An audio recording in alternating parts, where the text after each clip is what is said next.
Hello guys, welcome back to my channel. তো তোমরা দেখছো নিয়তিয়াজ ব্লগ। তো দেখো আমি আমার ব্লগটা শুরু করছি। তো দেখো প্রথমে সকাল সকাল উঠে গেছি। উঠে একদম যেহেতু আকাশটা মেঘলা দেখলাম, তারপরে ভাবলাম যে না, সকাল 6টা বাজে কিন্তু তখন, যে না কালকের কাপড় পরে আছে এগুলো আগে ধুয়ে দিই, ধুয়ে মেলে দিই, হাওয়ায় তো শুকিয়ে যাবে। তো সকাল সকাল উঠে আগে কাপড়গুলো ধুয়ে নিচ্ছি। কী আর করবো বলো, তাই না? পরে যদি বৃষ্টি থাকে তাহলে কাপড় মেলার তো আর জায়গা নেই, ভিজা কাপড় কোথায় আর মেলবো, তখন তো গন্ধ বেরোবে। তাই ভাবলাম যে এখনও কেউ ওঠেনি, তো তনু উঠে আবার পড়তে যাবে, তো তনুকেও কিন্তু আমি তখন ডাকিনি। তো আগে কাপড়টাই আমি ধুয়ে নিলাম বেরিয়ে। তো হাত মুখ ধুয়ে তারপরে কাপড়টা ধুইলাম। তো ধুয়ে টুয়ে তারপরে আমি কই না, এবার তো তনুকে ডাকতে হবে। তারপরে এদিকে তনু তো পড়তে চলে যাবে।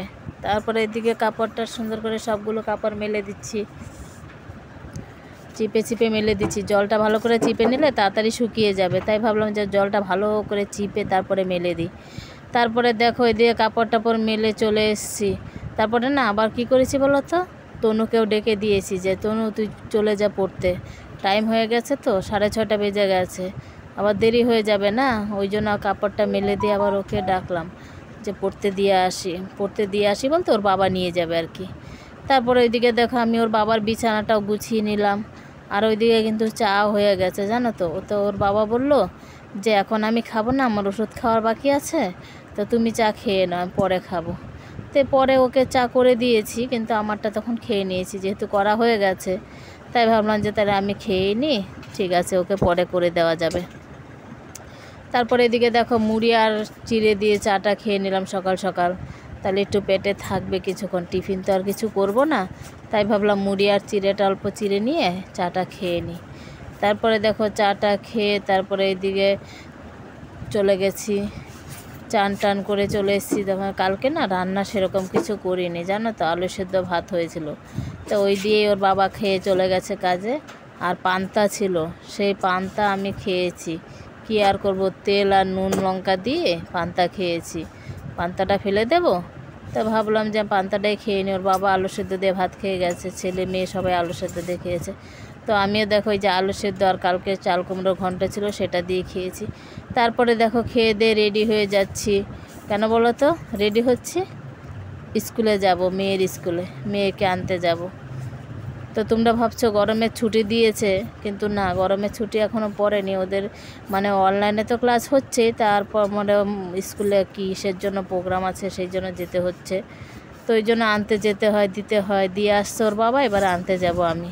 তো দেখো এখানে একদম রেডি হয়ে গেছি আমি, তো রেডি। বাবু ওইদিকে দেখো রেডি হয়ে গেছে আর জল খাচ্ছে বসে, আর কি বলছে। তারপরে দেখো বাবু বেরিয়ে গেছে, হাঁটছে। তারপরে আমিও দেখো বেরিয়ে গেছি এদিক দিয়ে রেডি ঠেডি হয়ে। তো ভাবলাম যে এত সুন্দর গাছপালা দেখাচ্ছে, মানে এত সুন্দর বৃষ্টি হয়েছে, গাছগুলো দেখো কত সুন্দর লাগছে দেখতে। তাই ভাবলাম একটু গাছগুলো তোমাদের সঙ্গে শেয়ার করি। দেখো গরমে গাছগুলো কেমন হয়েছিল, আবার রোদে দেখো, মানে বৃষ্টিতে দেখো কত সুন্দর হয়ে গেছে। আর এটা না একটা স্কুল মাঠ ছেলেদের, ওই স্কুল মাঠে খেলাধুলা সব কিছুই হয়। তারপরে দেখো চলে এসেছি মেয়ের স্কুলে, এসে দাঁড়িয়ে আছি। আর বাবু কতক্ষণ দাঁড়াবে, অনেকক্ষণ কিন্তু দাঁড়িয়েছিলাম। তারপরে তনুকে স্কুল থেকে নিয়ে এসে দেখো রান্না করব। কি বলো তো, মাশরুমের তরকারি আর ভাত। কেন কিছু করা হয়নি তো জানোই, তাই ভাবলাম যে মাশরুমের তরকারিটা করে রেখে ভাতটা পরে করব, রাত্রের জন্য আর কি। তো মাশরুমের তরকারিটা, মাশরুম আলুটা সেদ্ধ করে রেখে গেছিলাম। তারপরে এখানে টমেটো, জিরে, আদা, হিং, শুকনো লঙ্কা সব ফোড়ন দিয়ে এখানে মাশরুমটা দিয়ে দিচ্ছি। কেন বলতে একবারে বসিয়ে দিলাম, মাশরুমটার আলাদা ভাজলাম না, যেহেতু কম তেলে রান্না তো জানোই, ওই জন্য একদম মাশরুমটা একসঙ্গেই ফোড়ন টোড়ন দিয়ে ভেজে নিচ্ছি। টমেটো টমেটো সব দিয়ে ভেজে নিচ্ছি, ভেজে নিয়ে তারপরে সেদ্ধ করা আলুটা দিয়েছি। আলুটা দিয়ে আবার মশলা, জিরে গুঁড়ো, ধনে গুঁড়ো, লঙ্কা কিন্তু ঝাল নয়, কাশ্মীরি লঙ্কা, একটু কালার হওয়ার জন্য দিয়ে সব কিছু দিয়ে ভালো করে মিশিয়ে, মানে কষিয়ে নিলাম সুন্দর করে মশলাগুলো দিয়ে মাশরুমের তরকারিতে। তো মশলা দিয়ে তারপরে একটু জলও দিয়েছি, জল দিয়ে ভালো করে একটু কষিয়ে নিয়েছি। কেন বলতো কম তেলে তো, একটু জল দিয়ে না কষালে তো কষানোটা হবে না, যেহেতু মশলাটা আমি তেলে কষাইনি, তাই না, তেলে তো কষিয়ে নিলে টেস্টটা অন্যরকম হয়। তাই তোমরা ভাবছো রান্নার গ্যাসের এখানে আয়না কেন, এটা আয়নাটা ছিল না, এটা কিন্তু আমার ঘরে ছিল আয়নাটা, জানো তো। এটা তারপরে এখানে রেখে নিয়ে এসেছি, কেন বলো তো, মশলাগুলো রাখার জন্য। মশলা কৌটাগুলো কোথায় রাখবো, আর তাই ভাবলাম এখানেই রাখি। তো ওই জন্য আয়নাটাও রয়ে গেছে। তো দেখো এদিকে মাশরুমের তরকারি ফুটে এসছে। তারপরে ভাবলাম যে ফুটে এসছে তো প্রায় হয়েই আসলো। তো ভাবলাম যে এখানে একটু গরম মশলা দিয়ে আর সামান্য জাস্ট, আমার বরের তো ঘি খাওয়া বারণ, ও তো খায় না, ওর জন্য দিতে পারি না, তাই একটু সামান্য ঘি দিয়ে তারপরে সুন্দর করে নামিয়ে নিলাম। খেতেও ভালোই হয়েছিল, কিন্তু কম তেলে রান্না হলে কী হবে, একটু মানে ঘুরিয়ে ফিরিয়ে রান্না করলে খেতে কিন্তু ভালো লাগে, তাই না? দেখো একদম রেডি হয়ে গেছে মাশরুমের তরকারি, এখানে দেখেছো একদম রেডি। তো আজকে রাত্রে আমরা এটা দিয়ে খেয়েছি। তো তারপরে দেখো সন্ধ্যাবেলা বিকেলবেলা আর কি চলে গেছি ছাদে। তো ছাদে গিয়ে দেখি, ভাবলাম যে নারকেল গাছ না দেখা যাচ্ছে, ছাদ থেকে পাওয়া যাচ্ছে নারকেল গাছের পাতা। তো ভাবলাম নারকেল গাছের পাতাগুলো ছিলে একটা বিছনা যারা ঝাড়ু বানিয়ে ফেলি, তো এটাই ভাবলাম। তারপর এখানে দেখো তনু চলে এসছে ছাদে, বাবু আর তনু। তো তনু এসে বলছে আমি আর কয়টা পাতা ছিঁড়ি। তো আমি ভাবলাম তাহলে তাহলে আর দুটো বেশি হবে, তো ঝাড়ুটা ভালো হবে। তো দেখো বাবু এখানে কি বলছে আবার। তো ঝাড়ুটা এখানে বানিয়ে নিচ্ছি মানে কি মানে কাঠিগুলো তুলে নিচ্ছি, নারকেলের পাতাগুলো ছাড়িয়ে। তো বাবু দেখো কতগুলো নিয়ে এসছে, ও কিন্তু আবার বলছে দেখো কি, ওই দেখো কি বলছে। তো দেখো এখানে চলে এসেছি।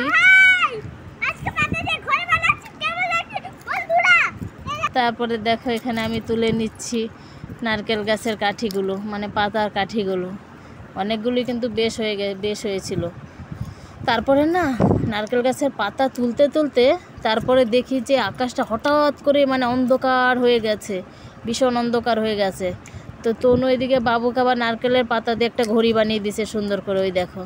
তো তনু বসে বসে কি, আমি দৌড়ে চলে এসেছি, কেন আকাশটা পুরো কালো হয়ে গেছে, দেখো পুরো কিন্তু কালো হয়ে গেছিলো, তখন অন্ধকার হয়ে গেছিলো। তনু আবার বসে বসে একটুখানি ভিডিও করেছে, আমি চলে এসেছি। তা সব কাপড় জামা উঠিয়ে আবার সন্ধ্যাবেলা বসে গেলাম কি বলো তো, কচুরলতি নিয়ে। কচুরলতিগুলো আমার বর এনেছিল, তো ভাবলাম যে কেটে রাখি কালকের জন্য কচুরলতিগুলো, আজকে তো আর রান্না করব না, কালকের জন্য কেটে রাখি। তো আর কি আর করব, তাই না? তারপরে আজকের ভিডিওটা না কচুরলতি কাটতে কাটতে শেষ করছি। যদি ভালো লাগে অবশ্যই লাইক কমেন্ট শেয়ার সাবস্ক্রাইব।